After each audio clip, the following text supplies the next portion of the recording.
Hello, everyone. Good morning.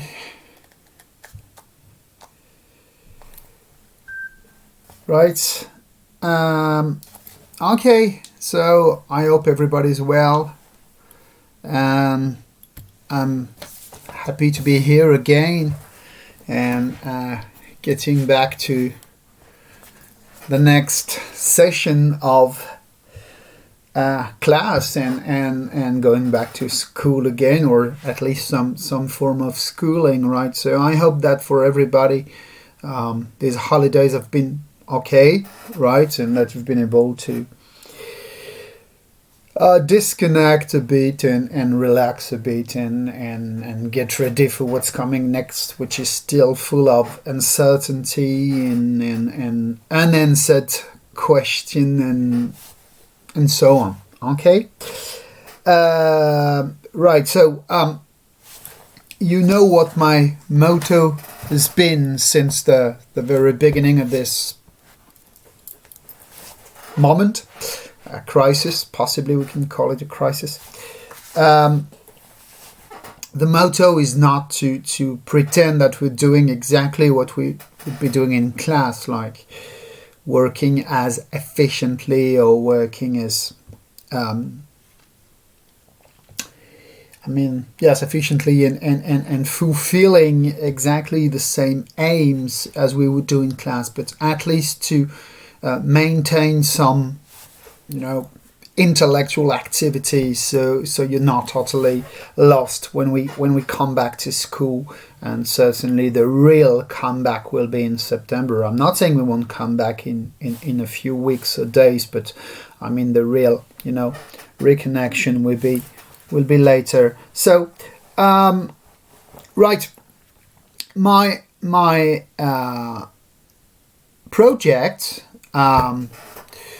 project is, so hello to all of you connecting. Hello, everybody.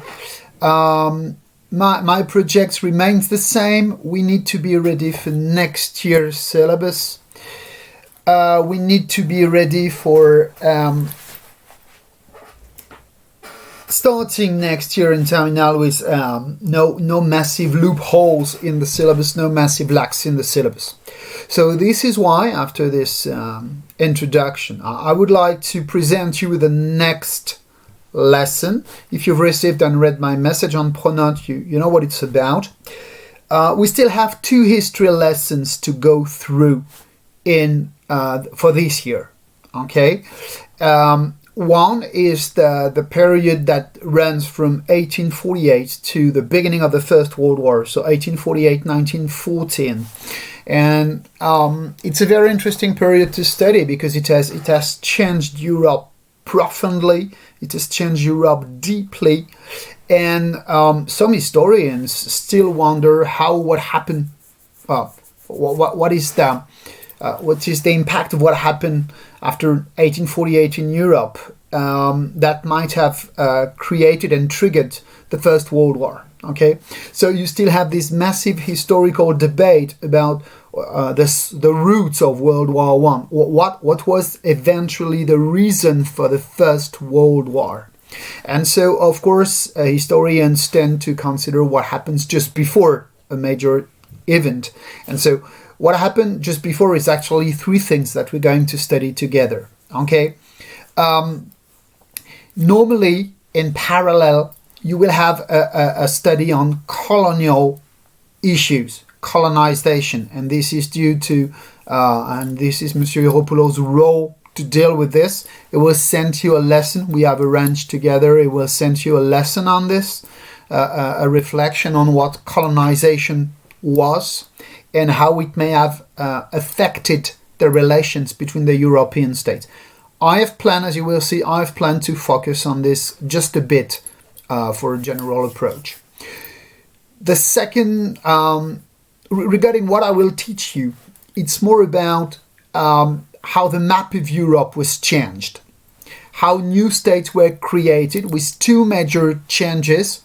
One was the creation of Italy and the creation of Germany, and that was something like fulfilling the nationalist ideology or nationalist doctrines, if you want.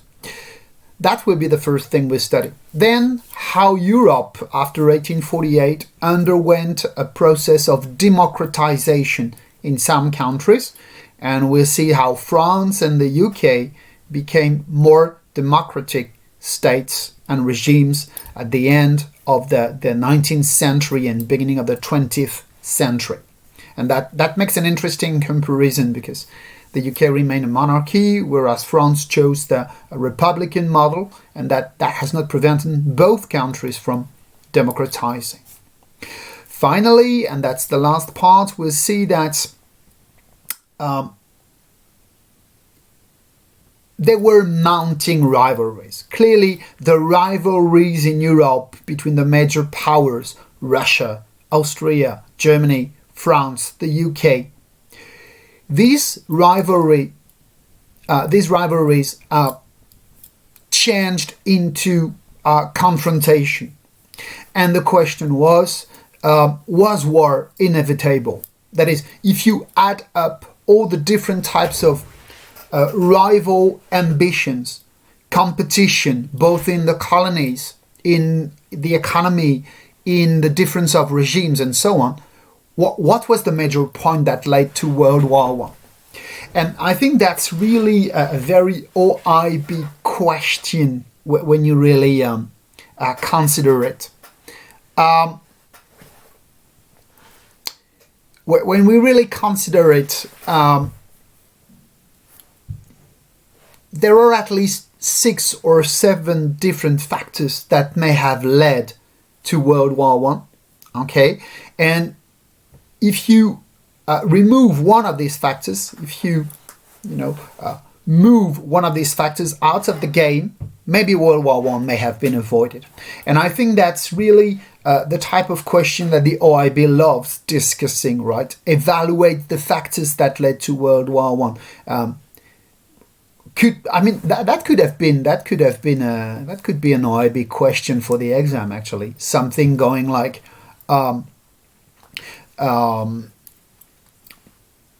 evaluate the different factors and try to conclude what factor eventually was the most important, right, in getting into this conflict. Okay, so I intend to teach this lesson for possibly the next 3 weeks. Okay, like 1 week for each point, because each point demands some development and explanation.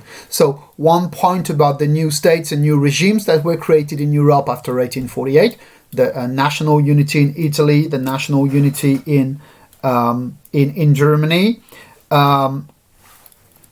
Sorry, I'm just checking for the chat while I'm presenting this, and I will answer your question if you have some immediately after. So, how were new states created? And that will be for this week. Okay, how democratization developed in Europe, and that will be certainly for next week.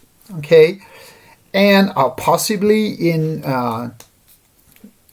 if we are efficient, if I am efficient, possibly in 3 weeks we'll be dealing with the mounting rivalries in Europe.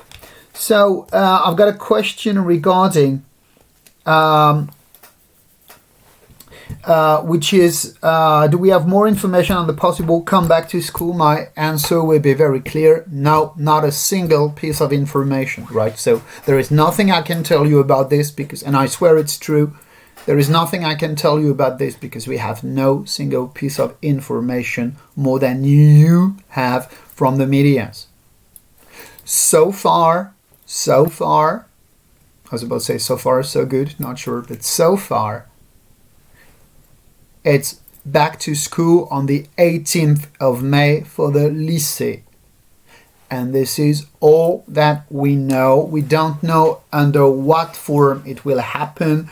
We don't know who will come back. We don't know how many classes you will have a week. We know nothing. We are Jon Snow. We know nothing on it. Really, I swear it's true. Okay? And I think that we know possibly a bit more in 2 days when Monsieur Philippe will have told us what are the plans de déconfinement for all the nation actually. But regarding school, this is the amount of information I have, and that's nothing. Okay, right. So yes, another question is it called building new states in Europe through war and diplomacy? That's the official name of the lesson. Okay, that's the official name of the lesson in the program. The reason I've changed the name, but on Moodle you will find it under both names, okay, so that you can identify easily. It's supposed to be called Building New State Through War and Diplomacy, but actually it's a bit different because as we are in non-normal conditions, I've decided to, how can I say this, stuff the lesson a bit, tell you a bit more than what the syllabus is supposed to tell you. Because normally what we're supposed to do is just study the construction of Italy, the construction of Germany, and how Napoleon III intervened in these matters. Actually, I have added some elements which is about the democratization of Europe, and that's supposed to be called La construction d'un modèle républicain en France. So I've added the British version of the democratic model too. I've also added some elements on how Germany as an authoritarian state, how Austria and Russia as absolutist states prevented democratization from happening. So clearly, let's not lie, this lesson is a bit heavier than should normally be taught, but there is a reason for this. It's not just for my pleasure and, like giving you too much information or whatever. It's just that I'm also considering what will happen next year, and so there is much information in this lesson I have added just for you not to have missed anything useful for next year's considerations and approaches, and especially when it comes to the solutions to put an end to World War I. The peace settlements. They cannot be understood if you have nothing about the Austrian Empire, if you have nothing about Germany before World War I, if you have nothing about Russia before World War I, and so on. That's it. Regarding the summary of the lesson, I have to tell you clearly it's not typed. And I will try to type one, but it was not something I had really planned to type. I will try just to make a summary, but clearly I'm not sure the summary will be it will be a summary more than really the lesson. I will certainly use some books and maybe make some school book summaries, but there will be a summary on the last part, clearly, like the mounting rivalries in Europe, because you need this part to understand World War I more precisely. So I will try to type one, but it really depends on clearly one thing. Will we have time to make some evaluation on this or not at all? Okay, if we come back to school and we need an evaluation, you will have one on this, so I will type something. That will really depend. I mean, it's not that I'm lazy, but I'm trying to focus on the, more important things than just putting papers on Moodle that possibly no one will read. So that's the reason why. Okay, but in case you need one, of course, it will be on Moodle. Okay, so I would like to start because I've been talking for 15 minutes for not much. So please do not hesitate. I can read the chat. So if you have any question while I'm speaking, please feel free. So we stopped teaching classes like more than 2 weeks ago. So certainly there is plenty of things that you have forgotten. So as an introduction, I would like to make a reminder of what we've done so far, okay? And to do this, I would like to remind you of three important matters, three important subjects, right, that we have discuss. Sorry, I'm just going to show you something. Sorry, so I try to make sure I do not. Okay, that's fine. Right. Yeah, I'm coming back to my handmade mind maps. If you remember, this is what we've already studied. Okay, this is what we've studied so far. My bad. Okay, I have to center this. Sorry. What do we have now? We have the first thing, and the first thing is that Europe, after the French Revolution,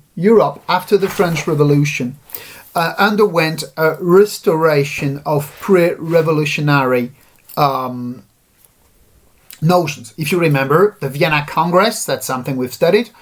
It was a way to re-implement the principles that had built Europe before the French Revolution. That is, the legitimacy of the monarchs, and most of the time absolute monarchs, major powers like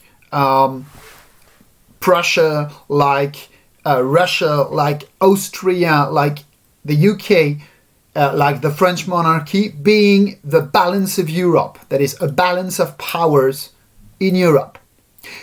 And that means that whatever we consider, okay, there was a kind of stability. There was a kind of stability in Europe after the end of Napoleon's adventure as an empire. When I said there was a type of stability, I'm not saying there was no change. There was some change, like the independence of Greece, the independence of Belgium. But globally, there was no major conflict in Europe at that moment. But that also means that the national feelings that had come from the French Revolution, like the fact that people should be given more rights, than national identities should be respected, these grew silently. Sometimes there was a kind of eruption of this, and the authoritarian regime put that under cover, but it was there. And we see that it was boiling there, and suddenly there would be a massive eruption later on.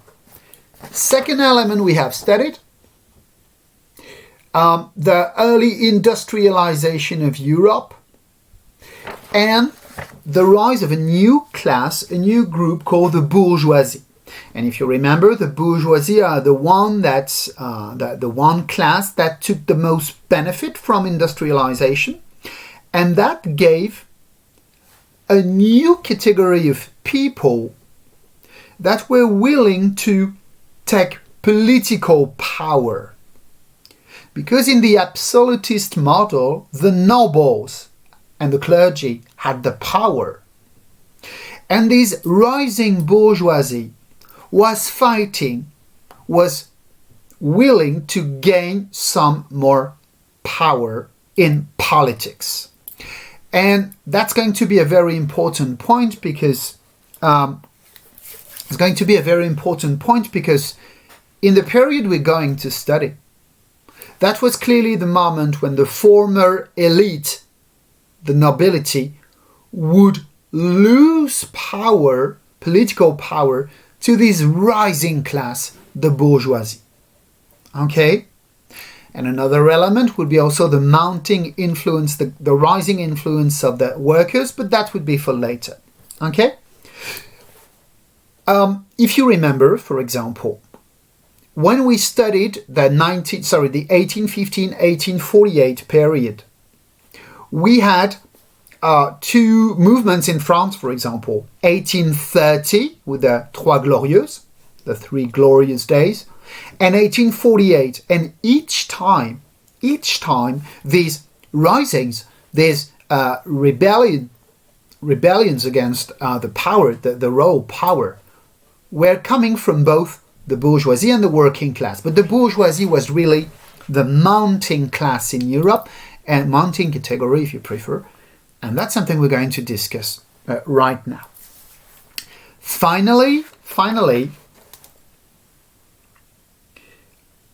in this first half of the 20th century, there was a growing of the national feelings in Europe. Okay, we have studied Benedict Anderson and the imagined communities, and how people in Italy, how people in Greece, how people in Belgium, how people then also in Austria, Hungary, Romania, started feeling that they actually belonged to a common group, okay, which shared a history, which shared a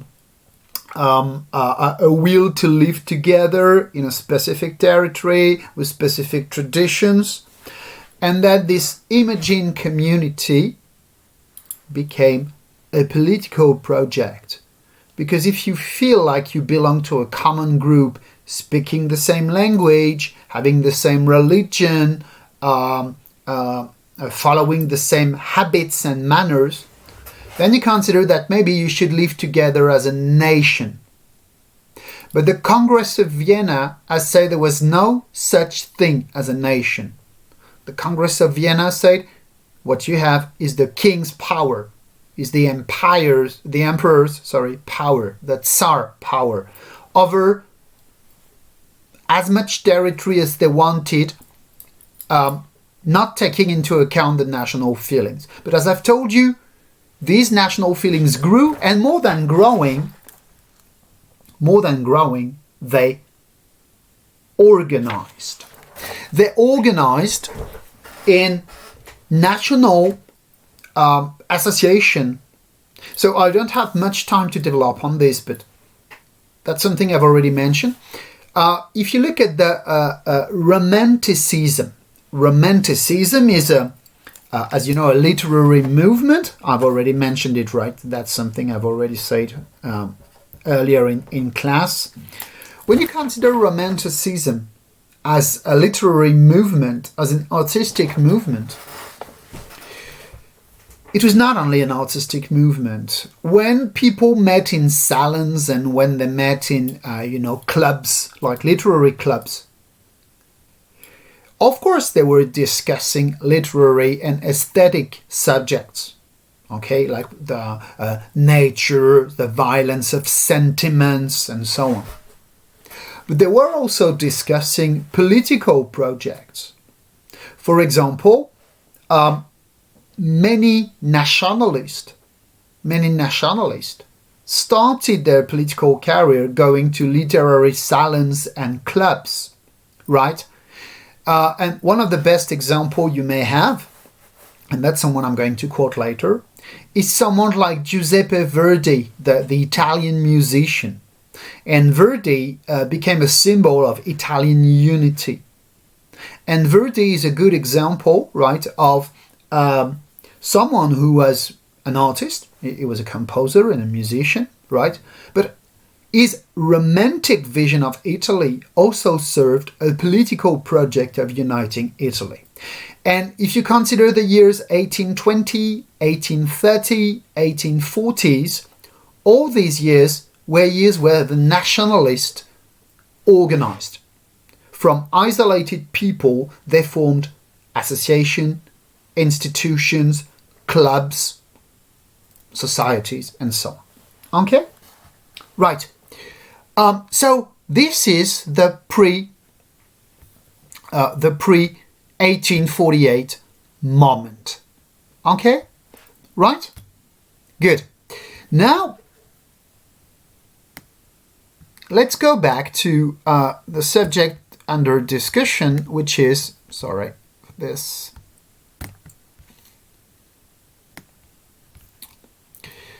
the subject under discussion today. My bad. Good. Okay. So,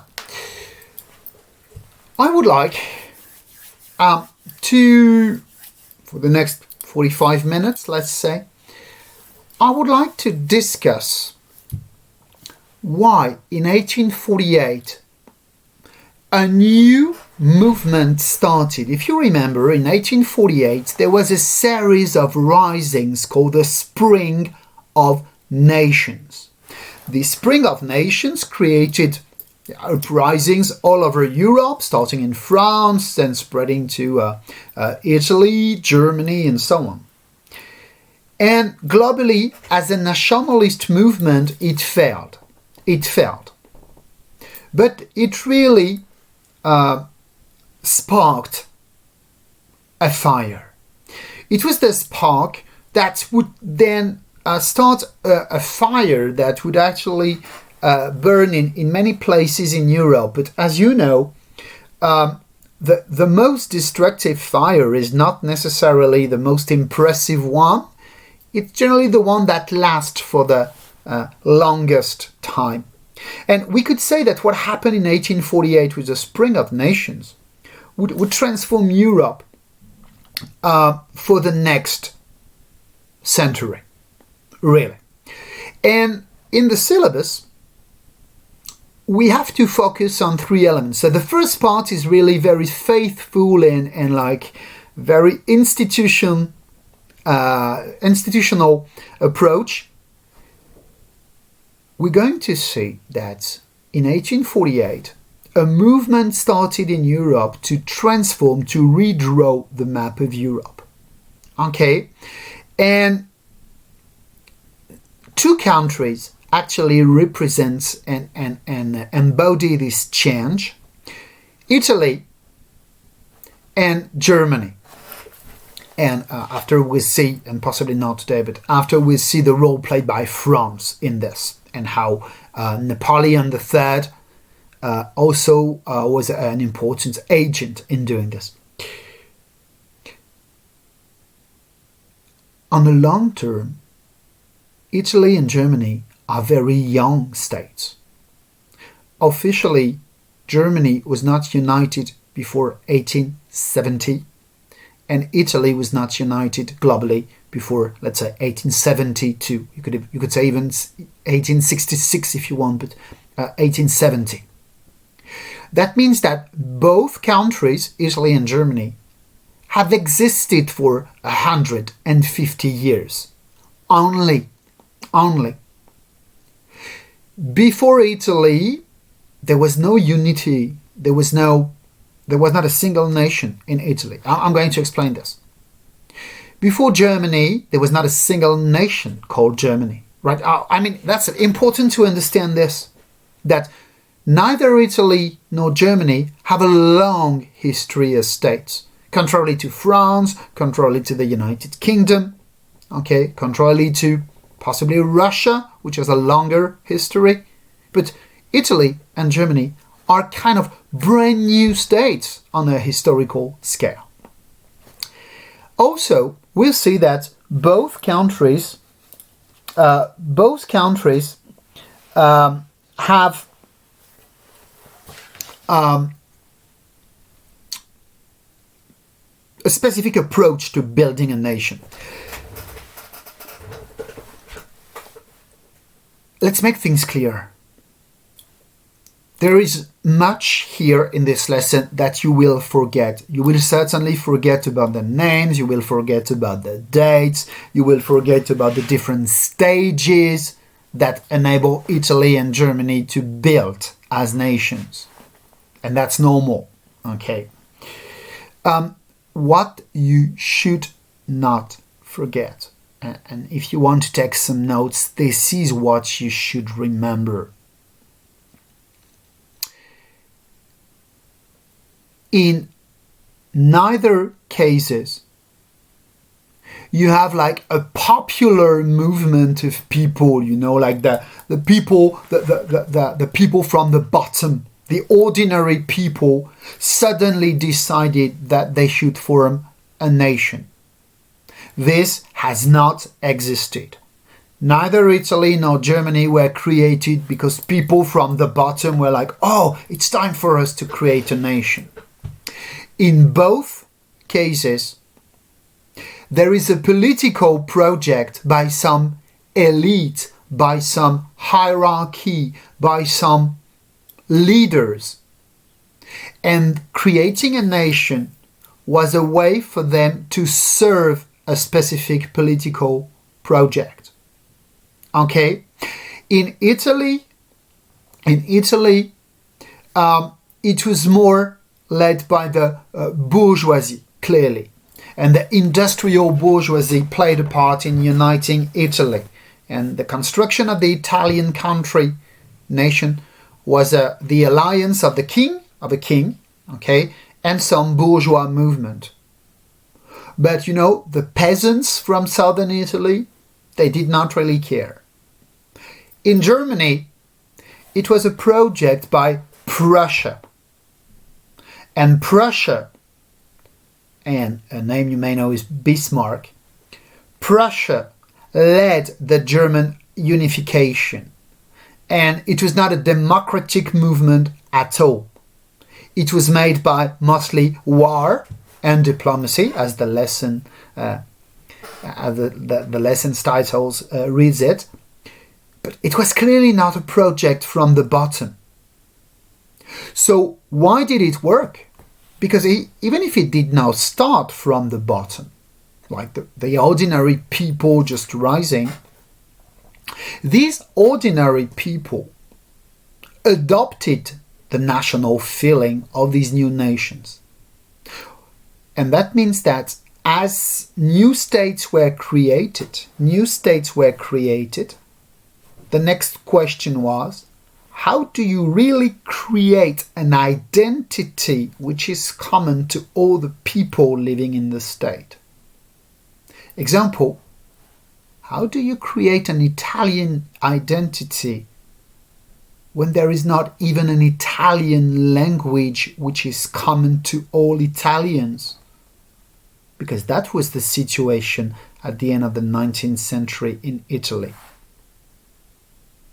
How do you create a nation with people which live in mostly industrial cities, northern Italy, whereas many people live actually as backward peasants in southern Italy?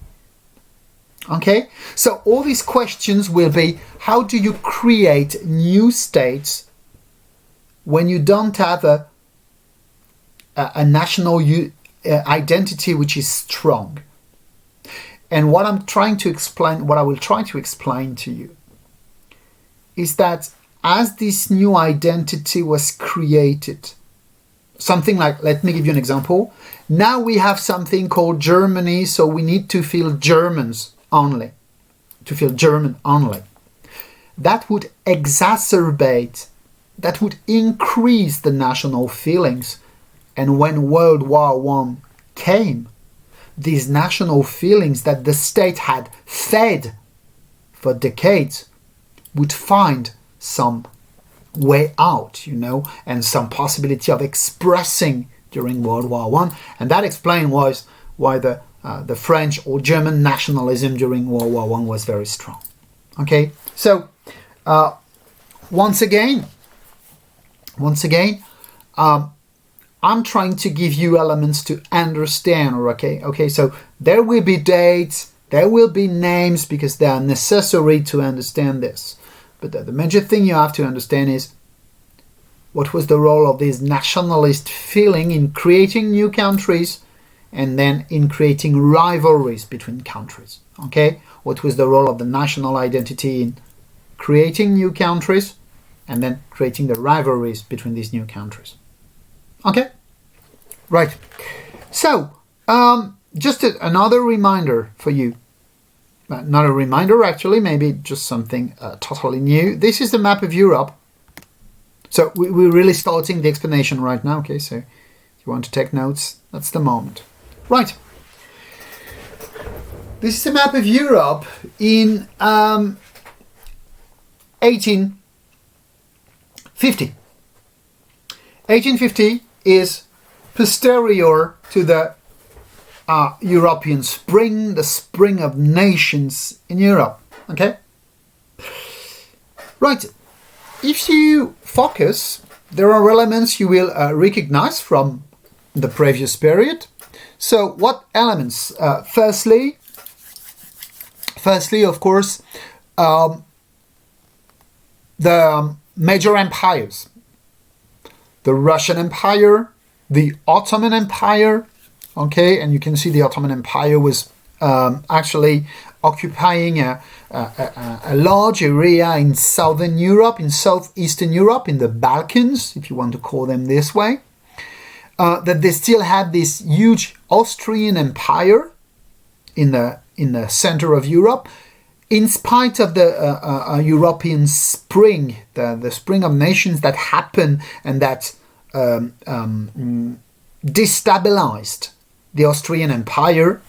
After the European Spring, there was a return to absolutism in both Russia and the Austrian Empire.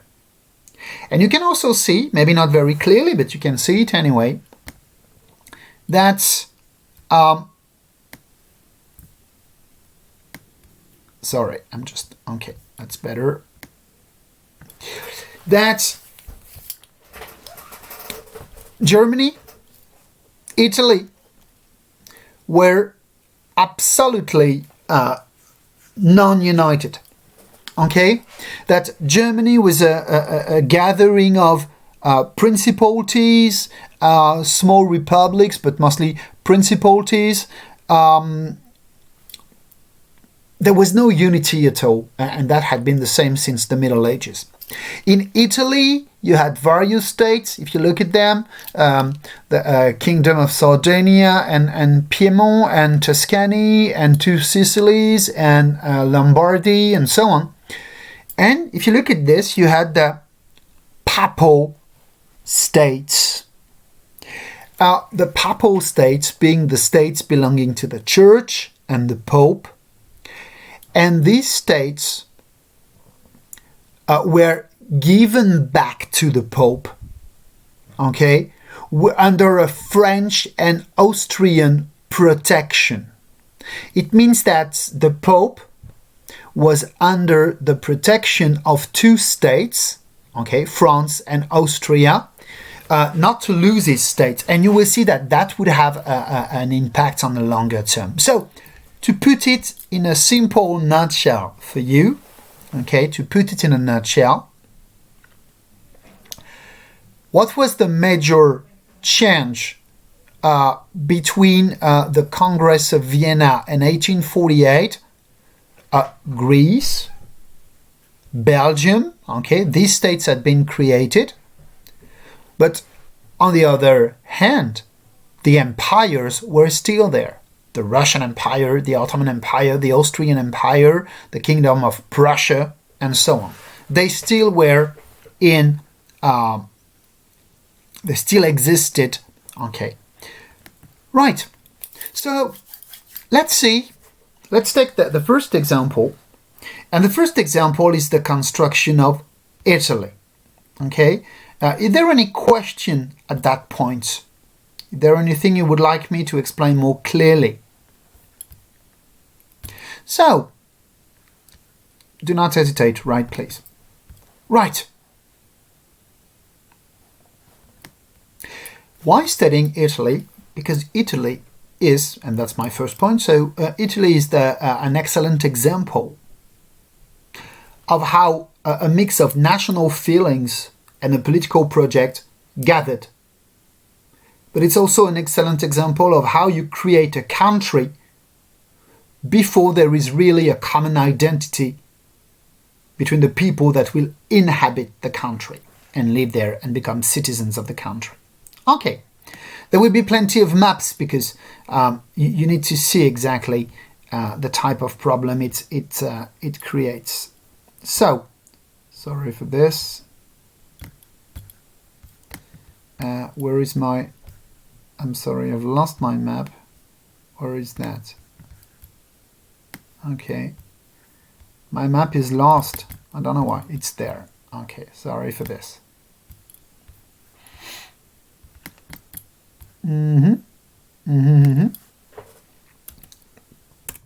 Okay, just 1 second. It was not included in my presentation, so I need to find it back.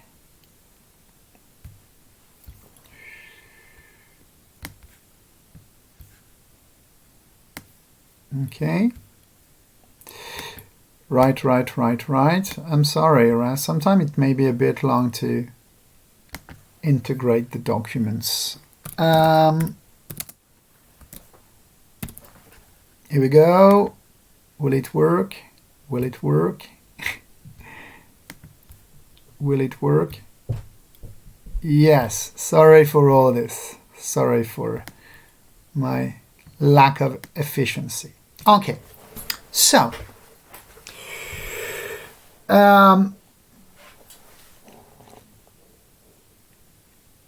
if you look at this map, and once again, you don't need to know it, right? It's just a way to make sure you understand all the various stakes. If you look at this map, you can see that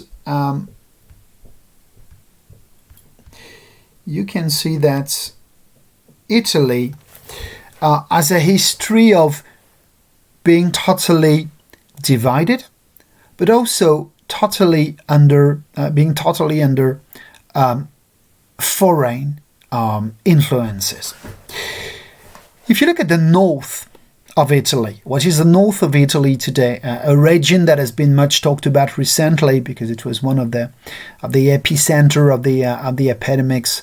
It's Milan and Lombardy, Venetia. You can see that two major cities, Venice and Milan, were actually under the rule of the Austrians. Okay, German was the most widely spoken language in this region until the middle of the 19th century. And if you go to northern Lombardy today, when you go to the Italian Alps and you go to the north of Italy, you will still find a region called the Italian Tyrol where people actually speak German. Okay, so this is a legacy from the time when Lombardy, Venetia, Milan, Venice were actually under Austrian domination. But you should also know that Milan was the center of Italian industrialization. Milan was the place where Italian industry rose. So it was by far the wealthiest place in Italy. For the rest, you can see that Italy was split into various states, but not only states. It was various states, but it was also various regimes. Okay, you had kingdoms, you had duchies, you had the papal states. Okay, and the states themselves, if you look at them, were sometimes divided. For example, if you look at the Kingdom of Sardinia, that's one of the kingdoms of Italy. It's called the Kingdom of Sardinia because it started from the island of Sardinia, but it also controlled Torino, and it controlled a region called Piedmont. Okay, and in this region, many people spoke French. In Savoie, for example, or in Nice, you know the city of Nice, okay, people spoke French. A mix of Italian and French. Sometimes people spoke neither, actually. They spoke Provençal, okay, which is different from both Italian and French. So, this is what Italy looked like. This is what Italy looked like at in the 1820s. So, what would be the next step? The next step is a movement called Risorgimento. It's a movement called Risorgimento. And Risorgimento, sorry, I will use a traditional technique for this. Risorgimento means being born again, re-rising, okay? That's Risorgimento, okay? And the Risorgimento is the renaissance of Italy as a country. And to understand this Risorgimento, you need to understand three things. Firstly, Risorgimento was a cultural movement. It was a cultural movement saying that Italy had to go back to the moment when it was culturally influential. And this is globally two things: ancient Rome and the Renaissance period. Okay? So ancient Rome and the Renaissance period. Risorgimento actually means Renaissance. So it means that there is this reference that in the 14th, 15th, 16th centuries, Italy was the core, the heart of European culture. Leonardo da Vinci, Raffaello, Michelangelo, right? All these names were actually the one that embodied Italian culture, right? So it was clear that for many people living in Italy, and if you look at the map, it's clear. Many people living in Italy say Italy has existed as a cultural identity, and this cultural identity is arts, literature, architecture, the Renaissance, and so on. We should revive this. But to revive this, and that's the second point, and this is where you should look at the map, to revive this, we need to get rid of foreign influence. And what is foreign influence? It's the French influence, the one protecting the Pope. Because you had this, alliance between France and the Pope for a long time. I'm not going to elaborate on this. We need to get rid of the Austrian influence in the north. Okay, so we need to get rid of the influence of the Pope, the influence of France, the influence of Austria, right? And we should unite Italy for it to be stronger. So that's why the Risorgimento is also a political movement to set Italian unity. Okay? It's also a political movement to set Italian unity. Right? And then the question is, how should it be achieved? The question is, how do you build a nation if you believe that you should restore Italian unity, that you should recreate this Italian common culture and so on? Okay? And so, the Risorgimento was also a mix of military and diplomatic action. Okay? So, what do we call Risorgimento? A cultural movement to promote Italian unity. A cultural movement, to promote Italian identity. A political movement to recreate Italian unity.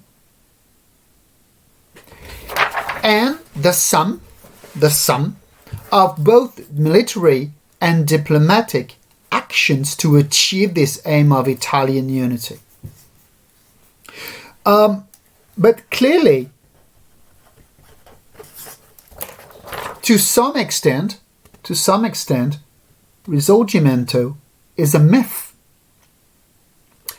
If you prefer, Risorgimento is a motto that was created by those who promoted Italian unity. Sorry, Italian Italy too, but Italian unity.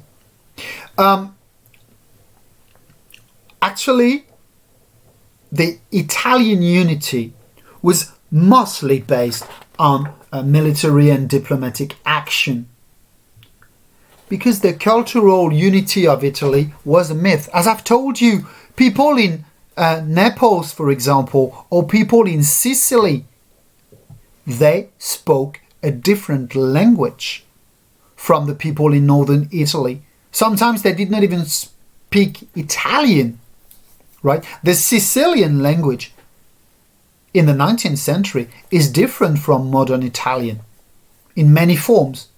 Okay, so this is what we're going to explain. Now, let's get to a new map.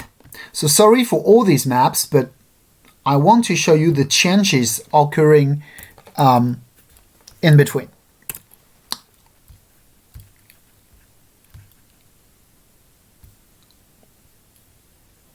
Okay. This is the result of Italian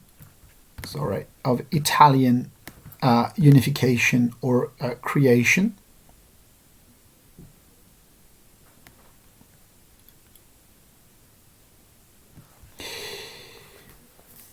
This is Italy in 1870.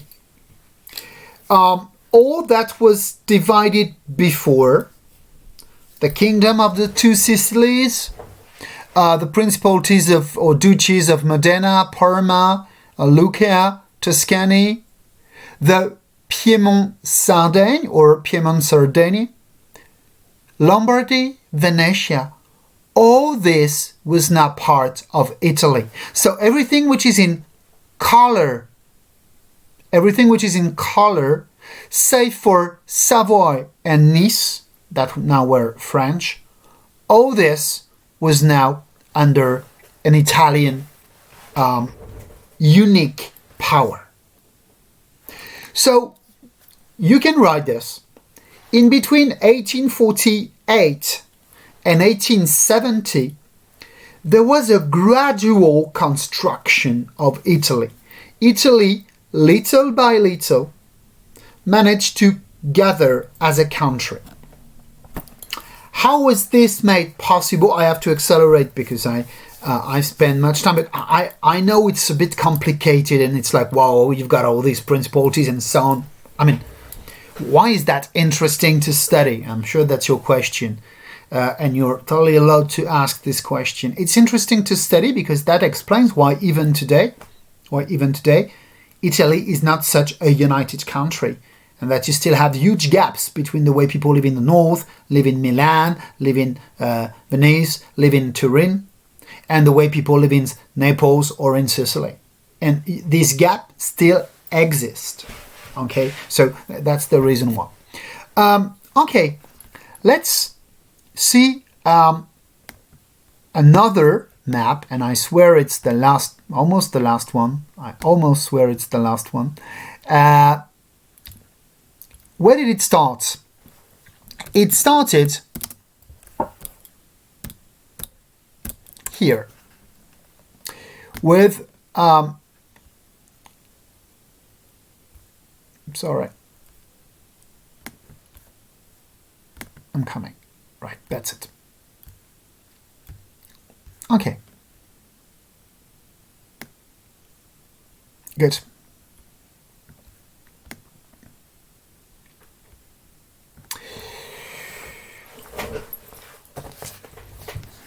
If you look at this map, which is 1860, you can see that compared to the prior situation, two major things had changed.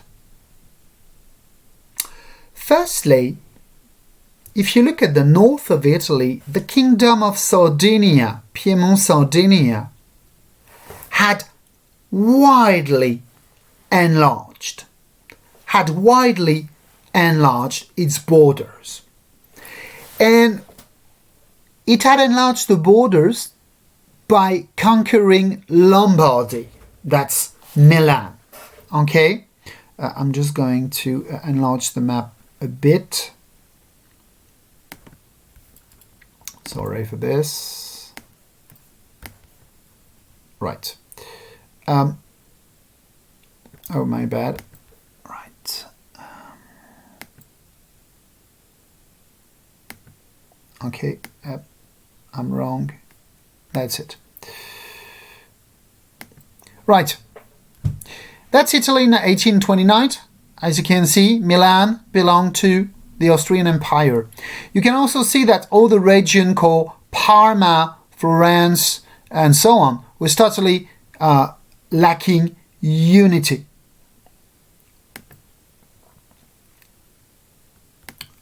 On the contrary,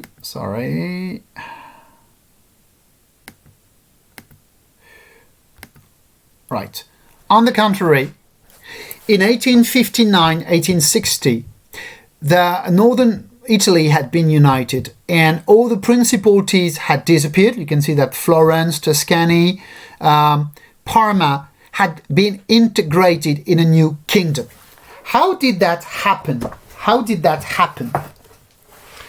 Actually, it was due to the king of Sardinia. His name is called Victor Emmanuel. Okay, he was the second, Victor Emmanuel II. And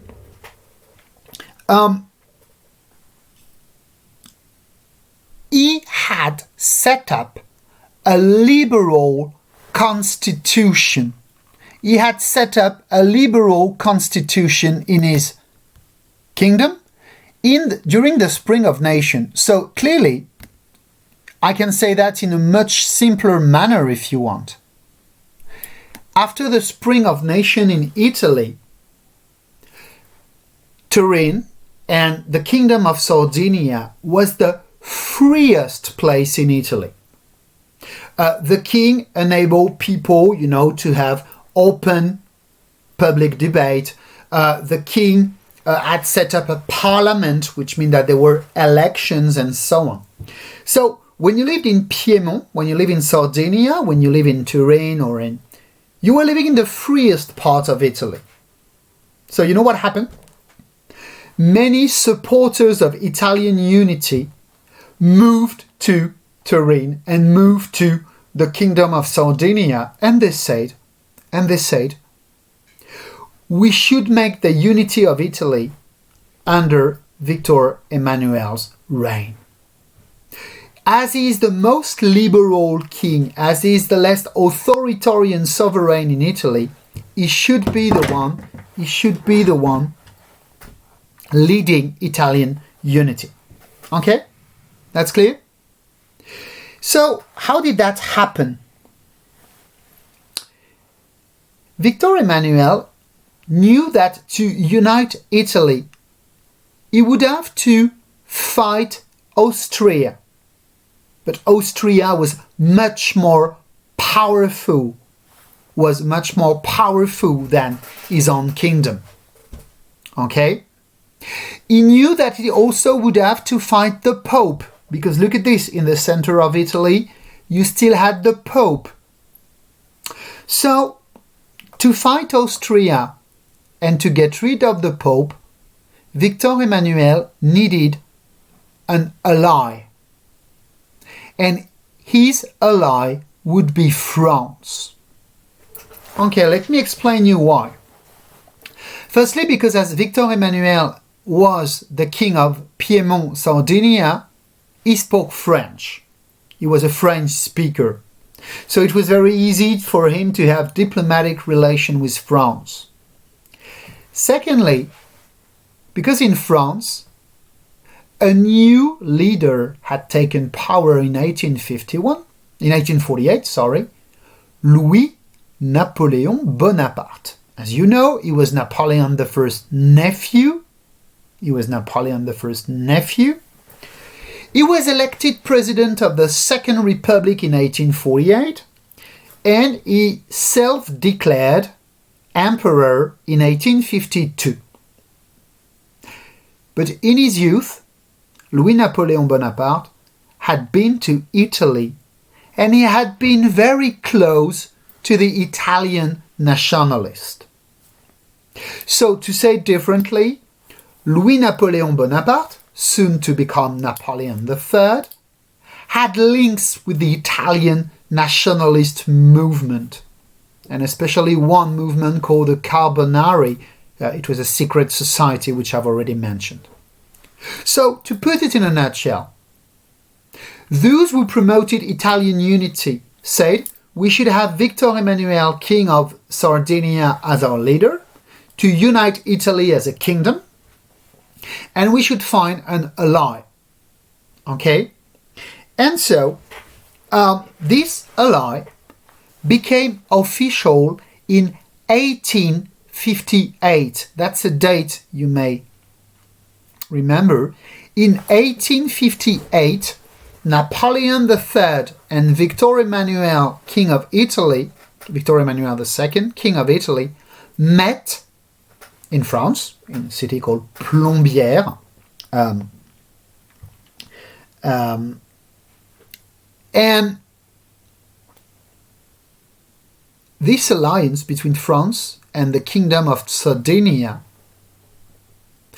encouraged Sardinia to start a war against Austria. Okay? So, this French-Italian alliance defeated the Austrians. And these defeats, I'm not going to tell you the list of all the battles that happened because it's not the problem. But clearly, a French-Sardinian alliance defeated the Austrians, and that, if you look at the map, in 1859, that enabled Lombardy and the region of Milan to integrate a larger Sardinian kingdom. Okay?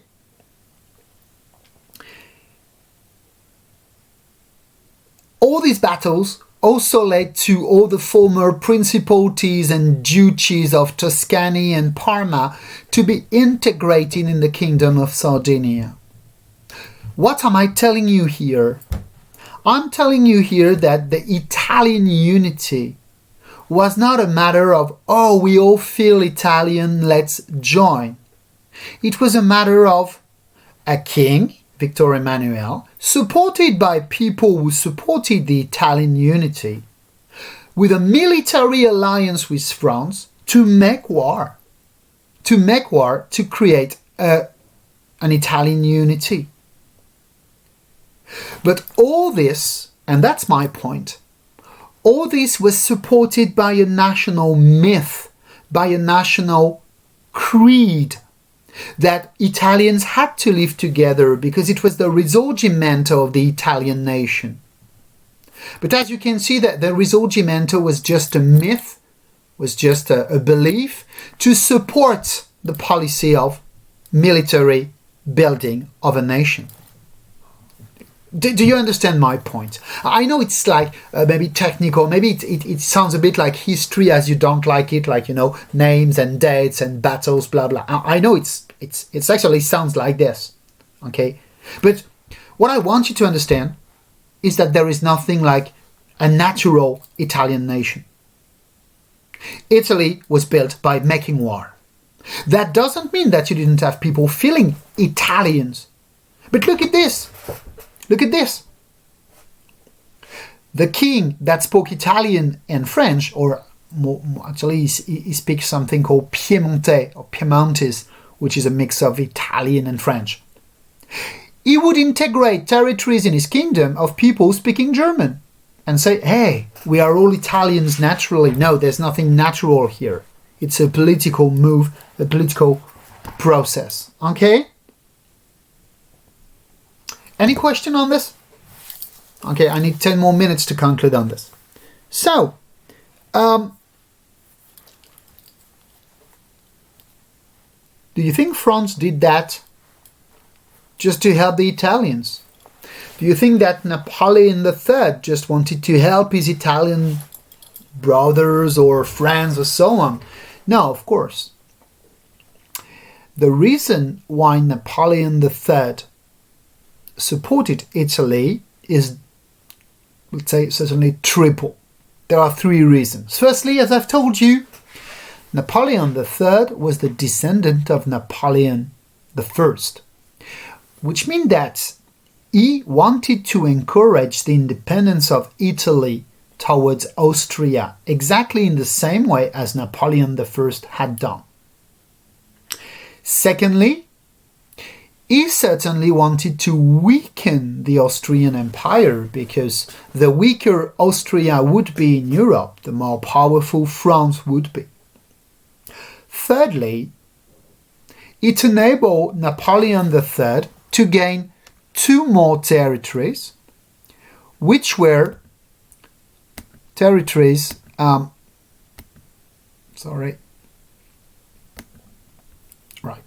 not this one. I'm just navigating between many maps. Okay, look at this. In 1860, after Italy had been able to gain territory, from Austria, Italy let Savoy and Nice become French. The reason for this is that they were on the other side of the Alps barrier, okay? And in Savoy and Nice you had people that were speaking French, okay? And so the deal was Napoleon III telling the Italian, we'll support you to unite Italy, and in exchange we'll get Savoy and Nice. And this is what happened. But to pretend it was not a forced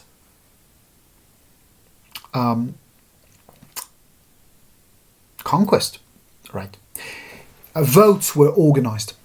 In Nice, as in Savoy, people voted. They were asked, would you like to become French? And a majority of people in both Nice and Savoy voted to become French. Okay? So, as the king of Sardinia had managed to increase his kingdom, Sardinia became very attractive for other Italians. And in the meantime, if you look at this map, you can see that little by little, other territories joined Italy. The south of Italy, the kingdom of the 2 Sicilies, also joined Italy after an expedition took place. It's called the 1000 Expedition, and it was a military conquest starting from the Piedmont, going to Sicily, and little by little, conquering Italy by the south. And this was led by Garibaldi, another Italian nationalist. I won't get into the detail. But it means that you had a military conquest from the south to the north of Italy. In 1866,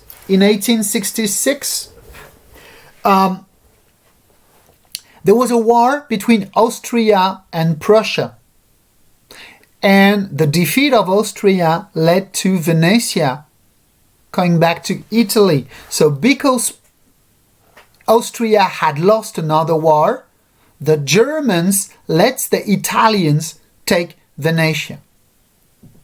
And as you can see,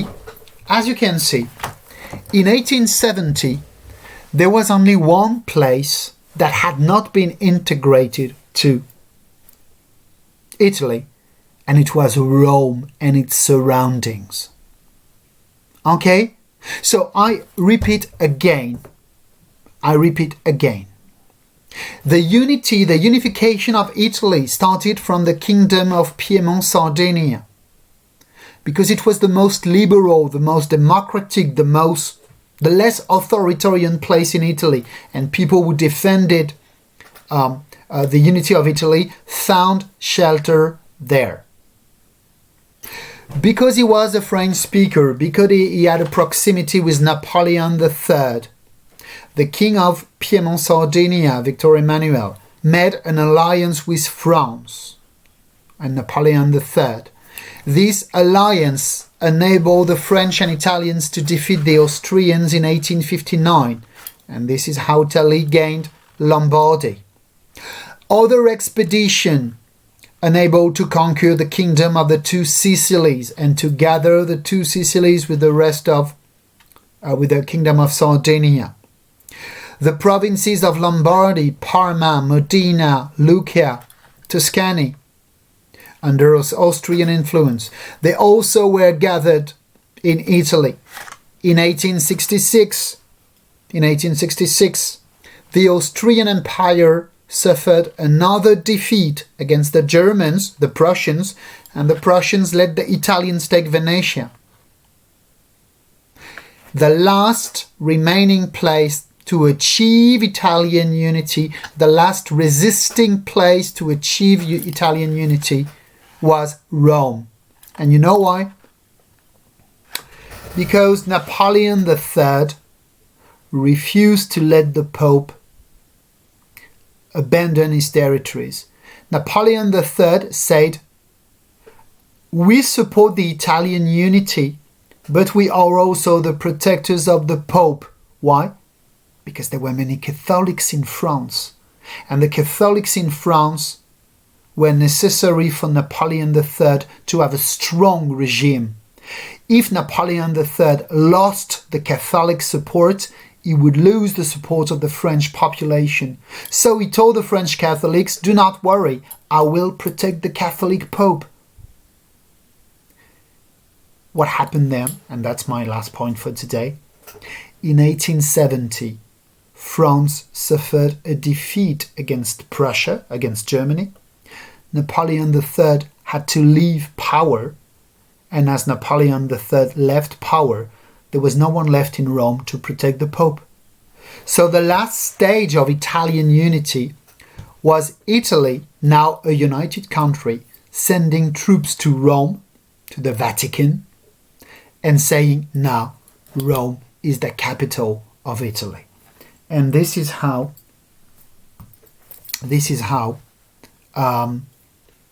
eventually Italy became a united country. Okay? Right? Was that clear?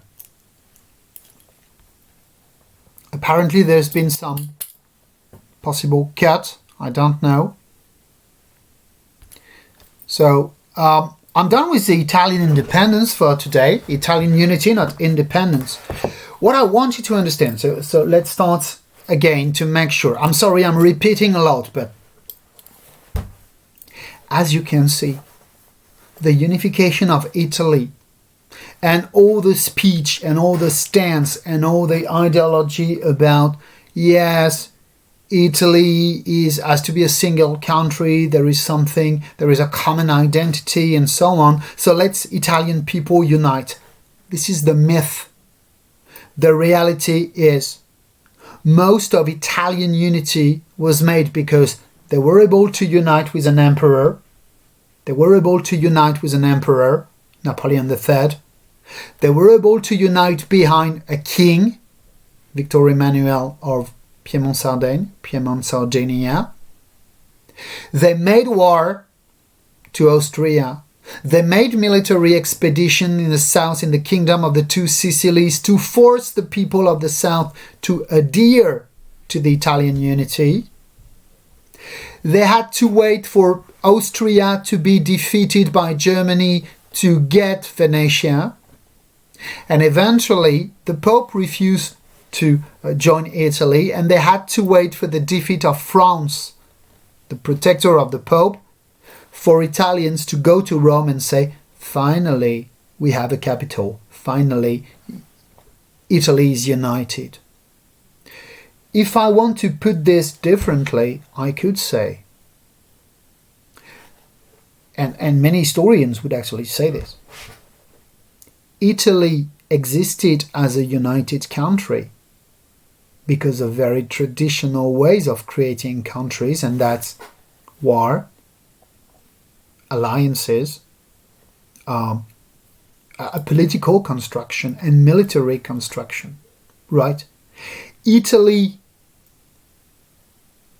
as an identity, Italy as a common feeling, like being Italian, did not, listen to me, that's important, did not exist in 1870. Because 22 years before, in 1848, Italy was totally, split. So what would be the next step? The next step would be to create an Italian feeling. Just to put it differently, and I swear I'm done. It was not the Italian feeling of identity that created the Italian state. The Italian state was created by political moves, military action, diplomatic alliances, and once it was made, now Italy as a culture had to be created. And that's something we're going to see next time, actually. How do you create a feeling of national unity when it does not really exist? Okay? And that's the point. Right. Do you have any other question on this? As you've seen, while you're thinking, or maybe you're phrasing your question, as you've seen, you can see why on a long term, France, Austria, Italy, Germany were already included in these national tensions. And that was one of the factors why World War I would happen. It's because building new states was an occasion for great powers to confront their influence. In that case, you can say differently, and sorry for our Italian friends, but you could say that Italy was just a stage, was just like, a place for a French-Austrian confrontation. Like just an instrument for Napoleon and the Austrian emperor to confront. And maybe if you compare this to what happened in 1914, that was the same. The war started because of Serbia and Bosnia and Austria.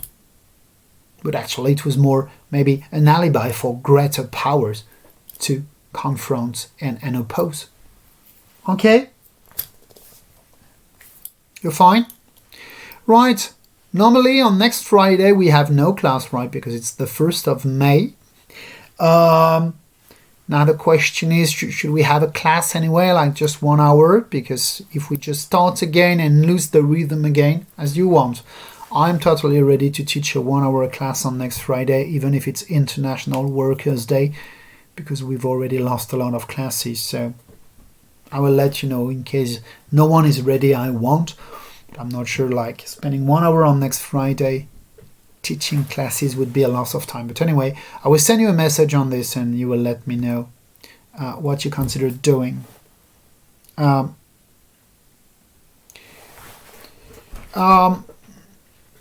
Yeah, when I say it started in France, I should have said it differently.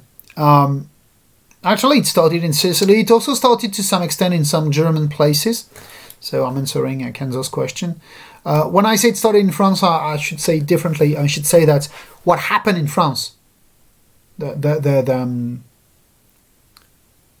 width of the amplitude of what happened in France was so massive that it contaminated Europe. What I mean is that it was more about Sicily may have been the spark, but France was the reason why it spread to Europe. So you're right, I was a bit maybe too fast on saying that it started in France. It actually did not start in France. It started in, you had troubles in the Netherlands, you had trouble in Sicily, you had trouble in Germany, in many places. But France was the place where it led to a massive change of regime and a massive revolution and massive shift in politics. That's why then France became the model for the Spring of Nations. Okay, and that would be a better way to put it. Okay? Right? Are you okay with this? Okay, that's good. Right, let's stop here. Thank you for coming. I hope everything's fine. If I can find some summary on the Italian independence, I think you would.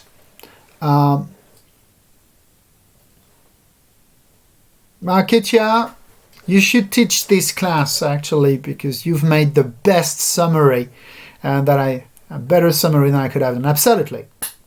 Italy was made by wars, alliances, and all this was justified by the myth of an Italian identity. Just maybe to complete your question, Victor Emmanuel was supported by many Italian bourgeois and young nationalists, people from the bourgeois class that wanted to get rid of the influence of Austria, because Austria was not as developed as northern Italy. So that's something I will discuss later, okay, when I will teach the third part of this lesson, showing that you had its wars, alliances, and the support of the bourgeois class.